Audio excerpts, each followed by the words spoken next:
روانشناسی بخونی آخرش بیکاری؟ اصلا میدونستی رشته روانشناسی خیلی تنوع شغلی داره یا اصلا درآمدش چقدره؟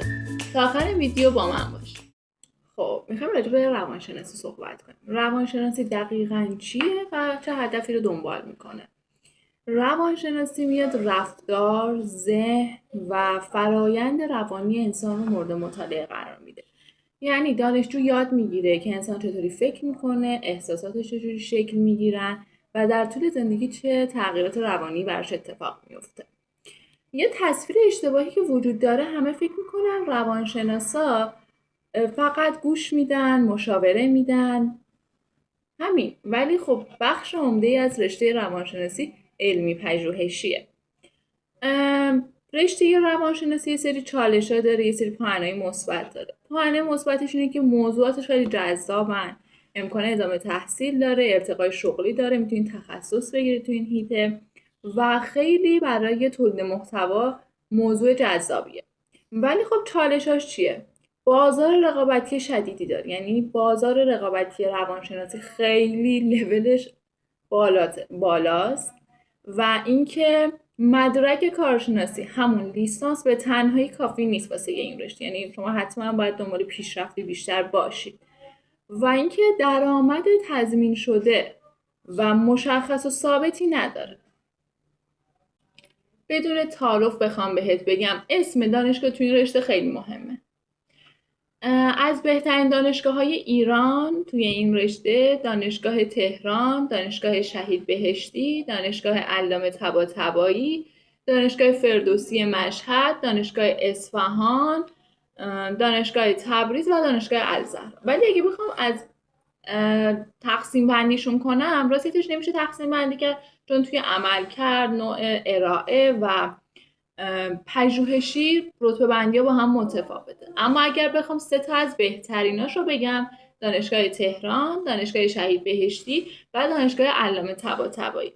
درسته که اسم دانشگاه خیلی مهمه، ولی خب اسم دانشگاه به تنهایی مسیر موفقیت رو هم نمیسازه.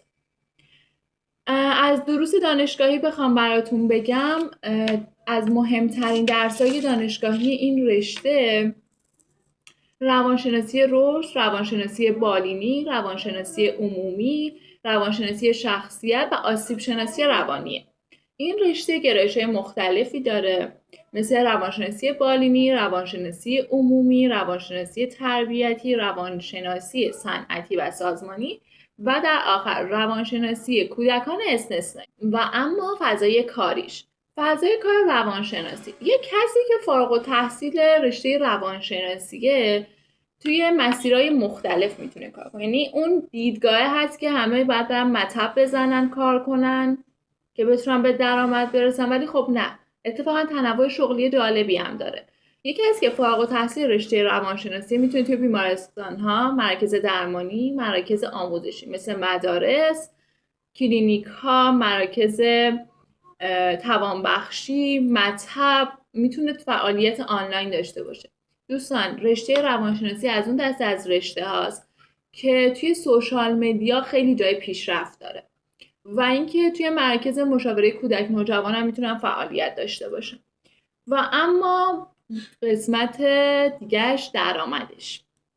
درآمد روانشناس از پایه 10 میلیون شروع میشه، با توجه به شهری که هستید، مدرکی که دارید، مجوزی که دارید، سابقه کارتون، نوع همکاریتون که با چه ارگانی، با چه سازمانی دارید کار میکنید، شخصی کار میکنید یا دولتی کار میکنید، تعداد مراجعه کننده هاتون، این درآمد متفاوته. ولی از پایه 10 میلیون شروع میشه، توی نرمال ترین حالتش به 50 میلیون میرسه. ولی خب با توجه به تعداد مراجعه کننده هاتون میتونه این رقم بیشتر از این هم باشه.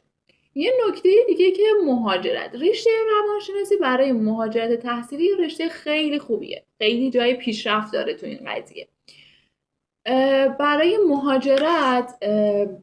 مهاجرت تحصیلی خیلی رشته خوبیه، ولی برای مهاجرت کاری همچین رشته جالبی نیست، چون که یکم که نه خیلی سخته شرایط پذیرشش و اینا. 5 تا از کشورهایی که خیلی خواهان این رشتن و خیلی جای پیشرفت توی اون رشته توی این کشورها هست. رتبه 5مش به ترکیه میرسه. ترکیه یه سری پوانه مثبت داره، یه سری چالش‌ها دونه به دونه براتون توضیح میدم. پوان مثبت ترکیه نزدیک به ایران و هزینه‌های دانشگاهش نسبتاً کمن و فرهنگی به ما نزدیک‌تره دیگه. ولی خب قسمت بعد ماجرا اینجاست که کیفیت دانشگاهش خیلی تایید شده نیست. رتبه 4 فرانسه اتفاقا سیستم آموزشی قوی داره، دانشگاهاش معتبرن، ولی هزینه‌های دانشگاهیش به نسبت کشورهای اروپایی انگلیسی زبان کمتره. و قسمت منفیش کجاست؟ این که شما حتما باید زبان فرانسوی بلد باشید، چون قراره کلا با زبان فرانسوی اونجا کار کنید. و رتبه 3 آلمان دانشگاهاش معتبرن، هزینه تحصیلش کمه، شاید اصلا باید بگم خیلی کمه نسبت به 2 تا کشور دیگه، و بازار کار قوی هم داره، ولی حتما باید زبان آلمانی رو بلد باشید و رقابت سنگینی هم هست تو این رشته. قسمت دوم یعنی رتبه 2 به مجارستان میرسه. مجارستان برنامه‌های انگلیسی زبان داره، بورسیه‌های متنوعی داره، مسیر پذیرشش راحت تره، ولی خب بازار کار همچین درست حسابی نداره واسه این رشته. و رتبه اولم به ایتالیا میرسه. ایتالیا گزینه‌های متنوعی داره، دانشگاهاش معتبرن، امکان وجود برنامه‌های انگلیسی زبان هست، بورسیه‌های خوبی داره، ولی خب اون روند پذیرش، روند مهاجرت و تاییدیه مدارکش یکم سخته. ولی اگه دنبال یه کشوری که هم بورسیه خوبی داشته باشه، هم اروپایی باشه و هم بتونی هزینه‌هاتو مدیریت کنی، ایتالیا خیلی گزینه خوبیه.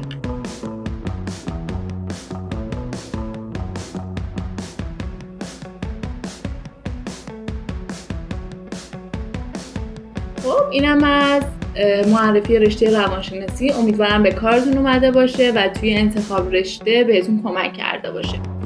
اگه از این ویدیو خوشتون اومد حتما لایک کنید و توی کامنت ها بهم بگید که رشته بعدی که دوست دارید راجبش صحبت کنیم چه رشته‌ایه. و اما امیدوارم که با سابسکرایب از نگارینو حمایت. متشکرم. تا ویدیو بعدی، خدا نگهدار.